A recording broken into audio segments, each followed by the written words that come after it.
Olá, meus amigos da Rádio Espiritismo BH. Eu sou Valdir Pedrosa e apresento o programa Estudando o Evangelho segundo o Espiritismo.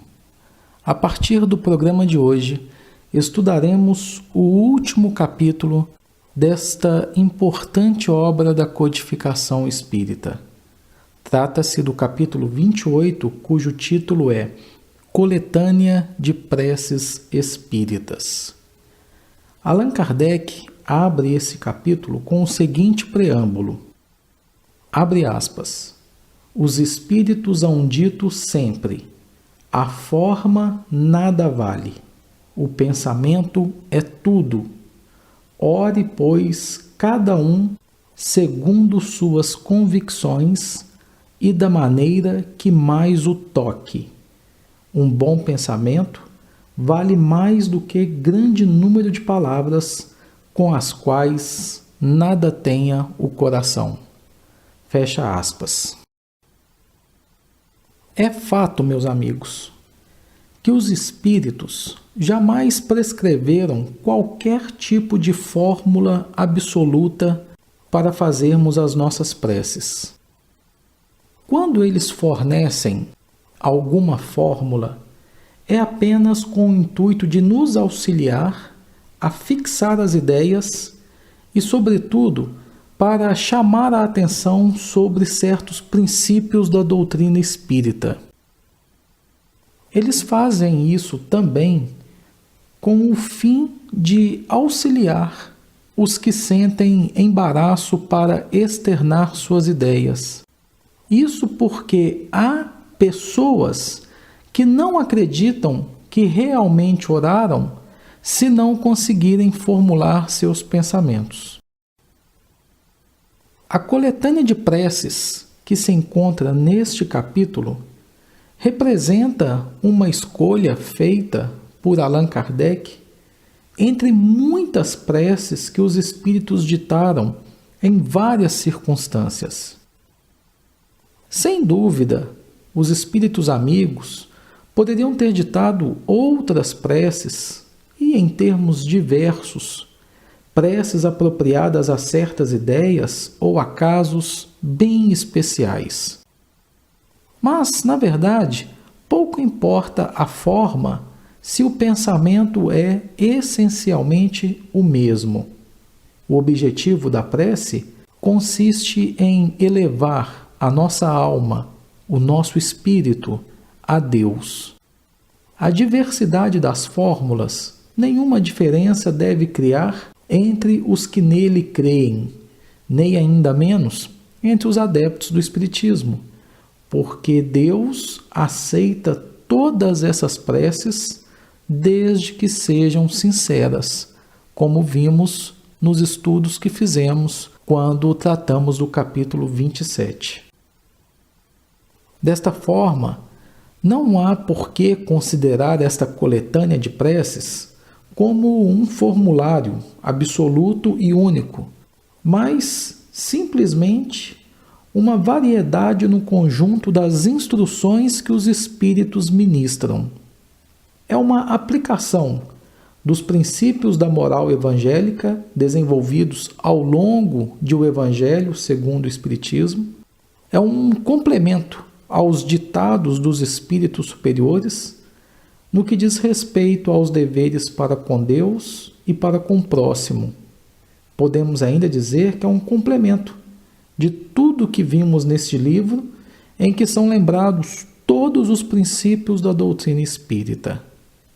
Importante ressaltar que o Espiritismo reconhece como boas as preces de todos os cultos, quando ditas de coração, e não de lábios somente, de forma mecânica.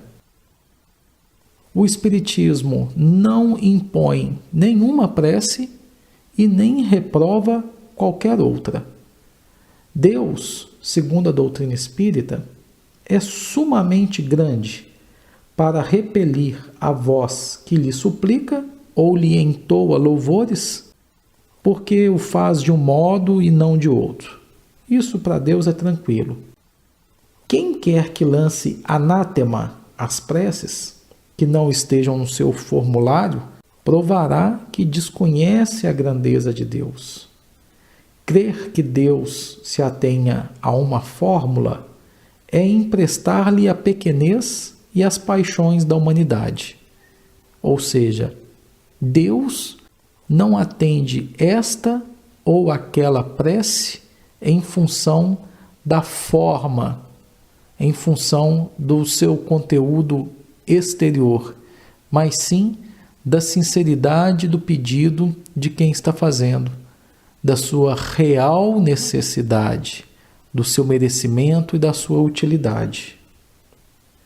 Segundo Paulo de Tarso, uma condição essencial à prece é que ela seja inteligível, a fim de que nos possa realmente falar ao Espírito.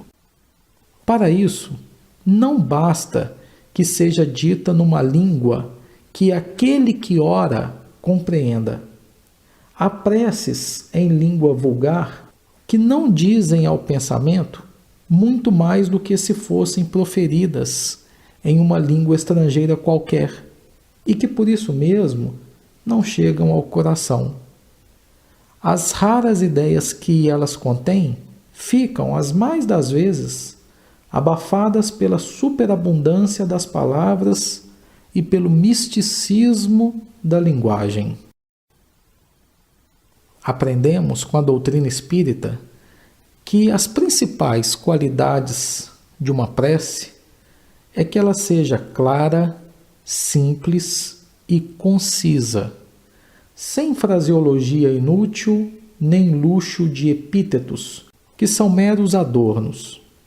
Cada palavra deve ter alcance próprio, deve despertar uma ideia, pôr em vibração uma fibra da alma. A prece deve fazer refletir. Somente sob essa condição, a prece pode alcançar o seu objetivo. De outro modo, não passa de ruído. Entretanto, devemos notar com que ar distraído e que com volubilidade elas são ditas na maioria dos casos. Podemos ver lábios se movendo, mas pela expressão da fisionomia, pelo som da voz, também podemos verificar que ali, muitas das vezes, infelizmente, apenas há um ato maquinal, puramente exterior, ao qual a alma se conserva completamente indiferente. Para efeitos didáticos, Allan Kardec dividiu as preces que constam nessa coletânea em 5 categorias: preces gerais, preces por aquele mesmo que ora, preces pelos vivos, preces pelos mortos, preces especiais pelos enfermos e pelos obsidiados. Iremos citar em seguida os tipos de prece que compõem cada uma destas 5 categorias. E ressaltamos que, com o propósito de chamar a atenção de maneira muito especial sobre o objeto de cada prece e para lhe tornar mais compreensível o alcance, Kardec colocou uma instrução preliminar precedendo a cada prece e uma espécie de exposição de motivos sob o título de prefácio. Por isso, é importante que os nossos amigos da Rádio Espiritismo BH leem e estudem com bastante atenção este capítulo, a fim, inclusive, de conhecerem as sugestões de orações que os espíritos e, consequentemente, o próprio Allan Kardec nos fornecem neste capítulo. No primeiro item, preces gerais, Allan Kardec fala da oração dominical e das orações que devemos fazer tanto na abertura quanto no encerramento das nossas reuniões. Reuniões de estudos, reuniões públicas, reuniões mediúnicas.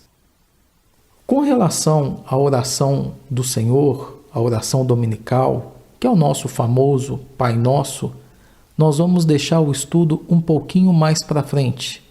Allan Kardec detalha cada verso dessa oração e nós complementamos o estudo do codificador com informações de outros autores espíritas e alguns também que não são espíritas. Mas isso vamos deixar um pouquinho mais para frente nos próximos programas. Na segunda categoria de preces, nós temos as orações por aquele mesmo que ora. E aí Kardec separa. Podemos fazer orações aos anjos guardiões e aos nossos espíritos protetores. Podemos fazer orações para afastar os maus espíritos, para pedir a correção de um defeito, para pedir a força de resistir a uma tentação, a uma prova. Podemos fazer preces de ação de graças pela vitória que alcançamos sobre uma tentação.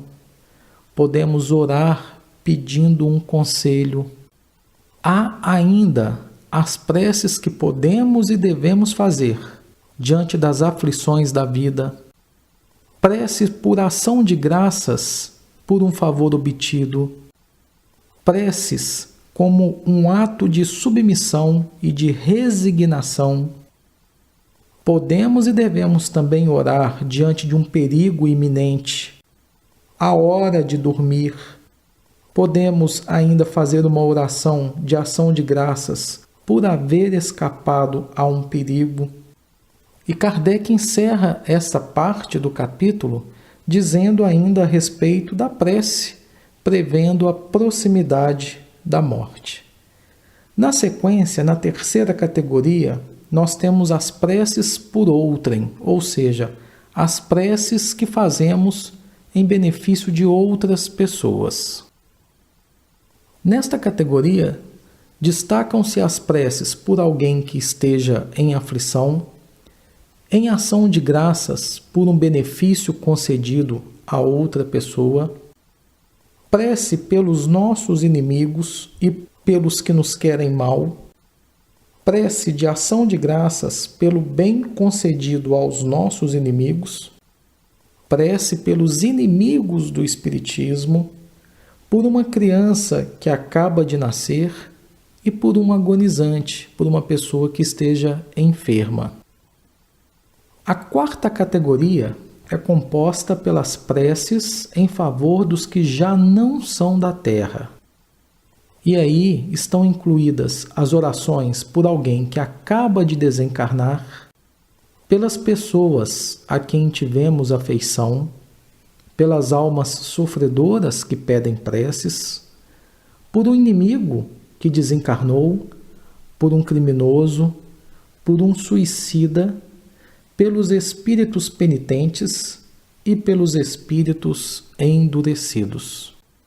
E por fim, na quinta categoria, nós temos as preces pelos doentes e pelos obsidiados.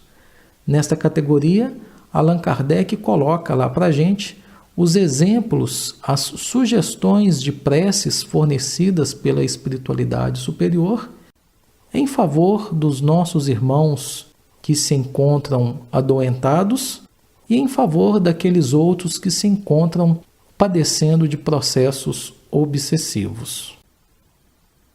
Mais uma vez, ressaltamos que para cada tipo destas preces que enumeramos, em cada uma dessas 5 categorias de orações, Allan Kardec coloca no Evangelho segundo o Espiritismo o objetivo de cada uma dessas preces, uma instrução preliminar e uma exposição de motivos. Por isso é importante que o amigo ouvinte da Rádio Espiritismo BH consulte o Evangelho segundo o Espiritismo para se inteirar desse material riquíssimo que o codificador nos ofertou. Agora, meus amigos, nós vamos falar um pouco sobre a oração dominical, que vem lá do latim, oração dominical, dominus, oração do Senhor, que é o nosso famoso Pai Nosso. Allan Kardec ressalta que os espíritos recomendaram que, encabeçando esta coletânea de preces, ele colocasse a oração dominical não somente como prece, mas também como um símbolo. De todas as preces, é a que eles, os espíritos, colocam em primeiro lugar. Seja porque procede do próprio Jesus, conforme nós vemos no Evangelho segundo Mateus, capítulo 6, versículos 9 a 13, seja porque ela pode suprir todas as outras, conforme os pensamentos que se lhe conjuguem. É o mais perfeito modelo de concisão. É, nas palavras do codificador, uma verdadeira obra-prima de sublimidade na simplicidade. Com efeito, sob a mais singela forma, a oração do Pai Nosso resume todos os deveres do homem para com Deus, para consigo mesmo e para com o próximo. Encerra uma profissão de fé, um ato de adoração e de submissão, o pedido das coisas necessárias à vida e o princípio da caridade. Quem a diga em intenção de alguém, pede para este o que pediria para si mesma. Contudo, em virtude mesmo da sua brevidade, o sentido profundo que encerram as poucas palavras de que ela se compõe escapa à maioria das pessoas. Daí vem o dizerem-na, geralmente, sem que os pensamentos se detenham sobre as aplicações de cada uma de suas partes. Dizem-na como uma fórmula, cuja eficácia se ache condicionada ao número de vezes que seja repetida. Ora, quase sempre esse é um dos números cabalísticos, 3, 7 ou 9, tomados à antiga crença supersticiosa na virtude dos números e de uso nas operações da magia. Para preencher o que de vago a concisão desta prece deixa na mente, a cada uma de suas proposições, Allan Kardec aditou, aconselhado pelos espíritos e com a assistência deles, um comentário que lhe desenvolve o sentido e mostra as aplicações. Conforme, pois, as circunstâncias e o tempo de que cada um disponha, poderá aquele que ora dizer a oração dominical ou na sua forma simples ou na sua forma desenvolvida, como se encontra em o Evangelho segundo o Espiritismo. Para muitos estudiosos do Evangelho, das Escrituras Sagradas, a oração do Senhor, ou a oração dominical, é o mais importante de todos os documentos cristãos. Esta oração foi cuidadosamente construída por Jesus, de forma a mostrar claramente sua intenção de ser. É por isso que, dentre todos os seus ensinamentos, é o mais conhecido e também o mais frequentemente pronunciado. Esta oração é, na verdade, o denominador comum entre todas as igrejas cristãs. Todas as igrejas cristãs, sem exceção, usam a oração do Senhor, usam o Pai Nosso. E talvez seja esse o único momento em que essas igrejas se encontram. Sem dúvida alguma, toda pessoa que esteja procurando o caminho que leva a Jesus deveria fazer a oração do Pai Nosso. E de forma inteligente, todos os dias. Para que isso possa acontecer, devemos compreender que a oração do Senhor é um organismo totalmente construído. Muitas pessoas rezam como se fossem papagaios, esquecendo-se dos avisos que Jesus nos deu acerca da repetição em vão, e é claro que ninguém consegue bons resultados a partir dessa forma de prece. A oração do Senhor é uma fórmula compactada para o desenvolvimento da alma. Foi desenhada com todo o cuidado para cobrir essa realidade, de forma que aqueles que a usam com regularidade, com compreensão, poderão experimentar uma verdadeira mudança na alma, um verdadeiro renascimento. Quanto mais uma pessoa analisa a oração do Pai Nosso, mais maravilhosas suas construções se apresentam. Essa prece vem ao encontro da necessidade de todos nós, cada um em seu próprio nível. Não somente nos traz um desenvolvimento espiritual um pouco mais rápido para aqueles que já estão um pouquinho mais adiantados, porém também em seu significado superficial nos traz aos que possuem uma mente mais simples e até mesmo às mentes mais materialistas, somente aquilo que todos precisam no momento, se a oração for usada de forma sincera.